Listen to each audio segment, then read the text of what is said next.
وزیراعظم عمران خان نے جو 50 لاکھ گھروں کا وعدہ کیا تھا اس پر عمل درآمد شروع کر دیا گیا ہے، لیکن اس اسکیم کے تحت کسی بھی قسم کا کوئی قرضہ لینے سے پہلے چند حقائق کو جاننا انتہائی ضروری ہے، کیونکہ میرے نزدیک کسی بھی کنویں میں چھلانگ لگانے سے پہلے اس کی گہرائی ضرور ناپ لینی چاہیے، ورنہ شاید آپ پھر کبھی باہر نہ آ سکیں۔ پہلے تو چند خوشنما تشہیری حربے سن لیں جن کو سن کر کسی بھی غریب بے گھر کی رال ٹپک سکتی ہے۔ پہلا نقطہ یہ ہے کہ یہ قرضہ بلا سود دیا جائے گا۔ دوسرا نقطہ یہ ہے کہ اس قرضے کے حصول کے لیے کسی قسم کی ضمانت کی ضرورت نہیں۔ تیسرا نقطہ یہ ہے کہ غریب اپنی سہولت سے قسطوں کی مالیت اور واپسی کی مدت میعاد کا تعین خود کر سکتے ہیں، جیسے 3300 روپے ماہانہ یا 6600 روپے ماہانہ اور 20 سال کی مدت وغیرہ۔ اس کے علاوہ ابتدا میں یہ وضاحت بھی ضروری ہے کہ اس کار خیر میں حکومت اکیلی نہیں ہے، یعنی لوگوں کو جو گھروں کے لیے قرضہ دیا جائے گا وہ صرف حکومت ادا نہیں کرے گی، بلکہ اس کا بڑا حصہ بینک سے ادا کریں گے، اور یہ کوئی مخصوص بینک نہیں ہوگا، بلکہ آپ کسی بھی بینک میں اپنا گھر اسکیم کے تحت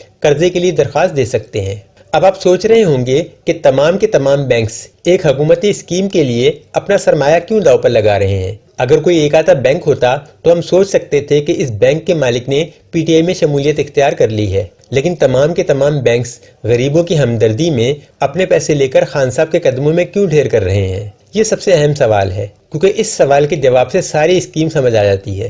مجھے امید ہے کہ اس اختتام تک آپ کو اس سوال کا جواب بھی مل جائے گا کہ تمام بینک جو سودی کاروبار کرتے ہیں وہ اس اسکیم میں اتنی دلچسپی کیوں لے رہے ہیں۔ تو سب سے پہلے چلتے ہیں پہلے نقطے پر۔ پہلا نقطہ یہ ہے کہ یہ قرضہ بلا سود دیا جائے گا۔ یہ بات صریحاً جھوٹ پر مبنی ہے۔ یہ بات میرے علم میں نہیں کہ یہ جھوٹ کس نے بولا۔ آیا حکومتی سطح پر یہ جھوٹ پھیلایا جا رہا ہے یا عوام خود ہی اپنی حکومت اور بینکوں کے متعلق اچانک خوش گمان ہو گئی ہے؟ لیکن بہرحال اس مفروضے کی کوئی حقیقت نہیں ہے۔ حقیقت یہ ہے کہ اس قرضہ اسکیم کے تحت آپ کو جتنا قرضہ دیا جائے گا اس کے پہلے 5 سال اس قرضے پر سود کی شرح 5% ہوگی، اس کے بعد اگلے 5 سال تک اس قرضے پر سود کی شرح 7% ہوگی، پھر اس کے بعد اس کے اگلے 10 سال یا اس سے زائد پر سود کی شرح قائبور جمع 5% ہوگی۔ اب آگے چلنے سے پہلے یہ سمجھ لیں کہ یہ قائبور کیا ہوتا ہے۔ یہ مخفف ہے Karachi inter bank offered rate کا، یعنی بینک جو قرضہ دیتا ہے وہ عمومی طور پر قائبور ریٹس پر دیتا ہے۔ یہ قائبور ریٹ مارکیٹ کے لحاظ سے بدلتا رہتا ہے۔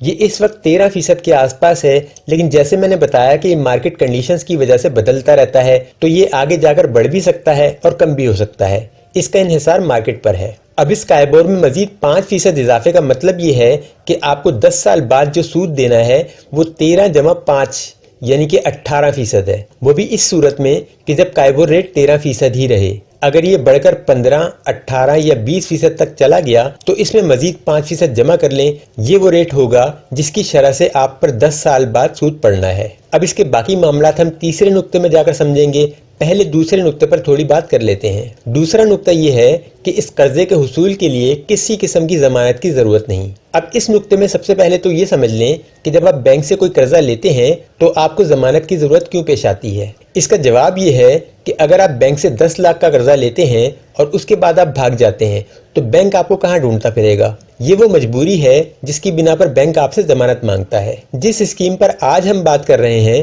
اس میں بینک کی ایسی کوئی مجبوری ہے ہی نہیں جس کی بنا پر اسے کسی بھی قسم کی ضمانت کی ضرورت پڑے۔ آپ حیران ہو رہے ہوں گے لیکن یہ سچ ہے۔ اس اسکیم کے تحت بینک آپ کو رتی برابر بھی کوئی ایسی شے نہیں دے رہا جس کے لیے اسے ضمانت کی ضرورت پڑے۔ آپ نے بھاگنا ہے، بھاگ جائیں، بینک آپ کے پیچھے بھی نہیں آئے گا، کیونکہ آپ ہی اپنی لنگوٹی چھوڑ کر بھاگیں گے، بینک کا کچھ نہیں جائے گا۔ اس اسکیم کا حسن ہی یہی ہے کہ بینک آپ کو نہ کیش دے رہا ہے، نہ گھر دے رہا ہے، نہ گھر کے کاغذات، جو کچھ بھی دینا ہے آپ نے دینا ہے۔ اسکیم کچھ یوں ہے کہ آپ اپنے لیے کوئی گھر پسند کر لیں۔ اب آپ مرے سے مرا کوئی 30 لاکھ کا گھر تو پسند کریں گے ہی۔ حکومت خود بھی گھر بنوانے کا ارادہ رکھتی ہے جن کی مالیت 27 لاکھ بتائی جا رہی ہے، لیکن اس میں ابھی وقت ہے۔ دوسری صورت یہ ہے کہ آپ کسی سستے سے علاقے میں اپنی مرضی کا کوئی گھر پسند کریں اور بینک سے اس مخصوص گھر کے لیے قرضہ لے لیں، لیکن بینک بجائے آپ کو کیش رقم دینے کے اس گھر کی 90% ادائیگی خود کرے گا اور کاغذات بنوا کر اپنے پاس رکھ لے گا۔ اب آپ سوچ رہے ہوں گے کہ باقی کے 10% کہاں سے آئیں گے؟